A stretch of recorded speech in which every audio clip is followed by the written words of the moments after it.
Hey guys, in today's video, I'm going to show you how to build a reusable foraging toy that you can use for birds or all other kinds of animals as well.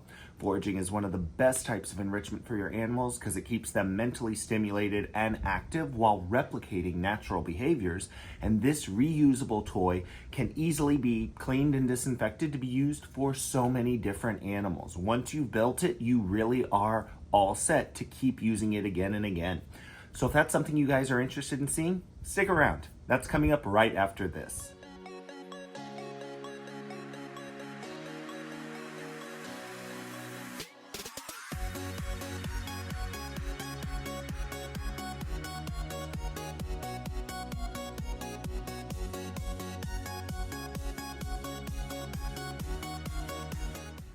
Hey there guys, this is Jack over at High Red Bird, where I am tirelessly working to find new ways to make the keeping of exotic animals and pets more exciting, more affordable, and ultimately more enjoyable.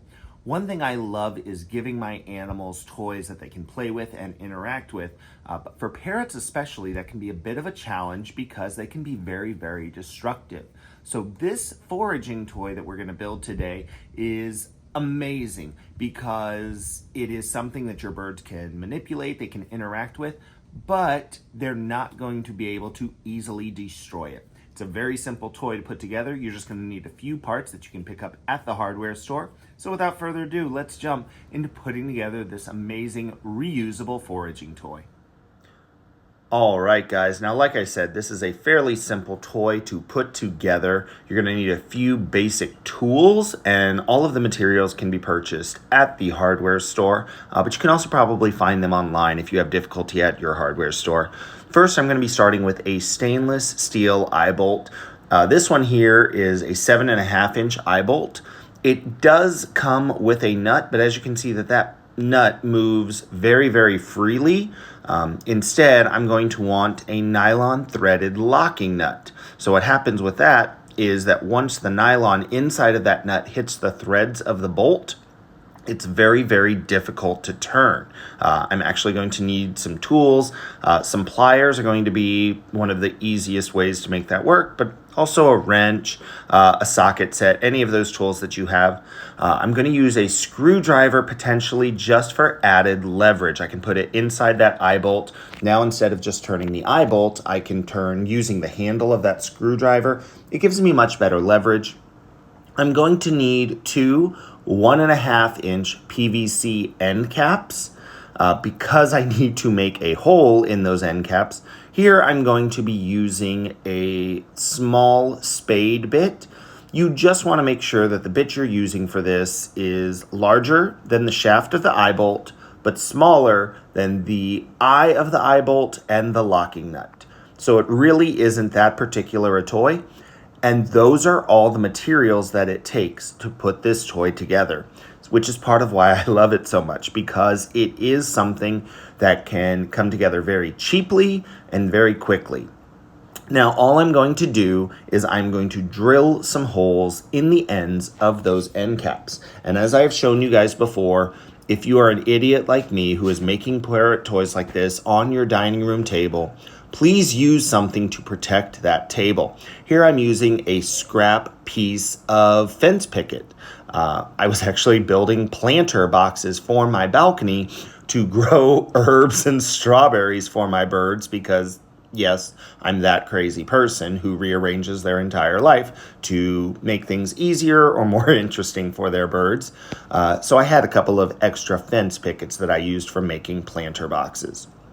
So I'm just going to go ahead, drill through. When you are drilling through a PVC end cap, please take your time. Make sure you're doing it very, very safely. Most PVC end caps are a little bit rounded. So you want to make sure you're being very, very careful. If you're doing this without thinking, it can be very easy to slip with the drill. You don't want to injure yourself. Now, thanks to the magic of television, I actually had both of these end caps drilled. And all I'm going to do is slide that eye bolt through both of them. And then I'm going to go ahead and secure it with this nylon threaded locking nut. So the way that you can see that this toy works is the two cups are going to oppose each other Food can go inside, and the bird is going to have to lift one cup to be able to reach in. A fun thing about doing this toy is that you can actually control the difficulty level for different birds.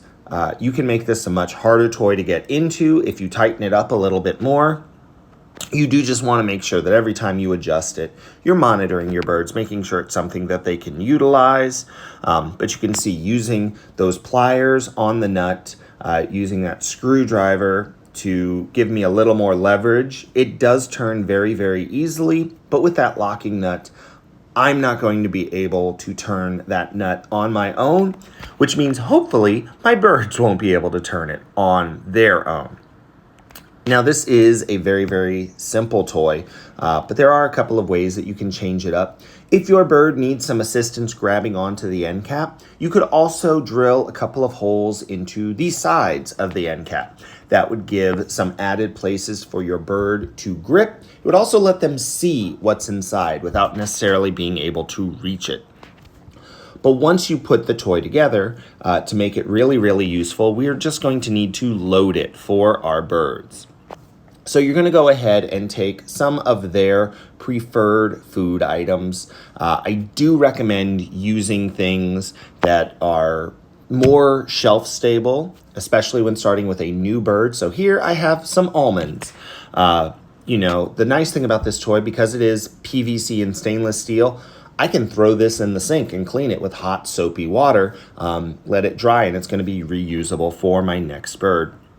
I'm going to go ahead, throw a quick link on this, and then I'm going to go ahead and be able to use it in any bird's cage. Now, this toy has a lot of different applications, can be used for a lot of different animals. This can be used for all kinds of parrots, and you can even change the size. Here I am using 1.5-inch end caps. If you want to make it bigger for something like a hyacinth macaw, if you want to make it a little bit smaller for something like a cockatiel, those are going to be options that you have. But here I have an umbrella cockatoo. This is Grayson. If you guys follow me on Patreon, you may recognize him. This is the bird that I regularly do jokes with, and he thinks he is hilarious. But he is also a very, very smart bird who has built a lot of skills manipulating different toys.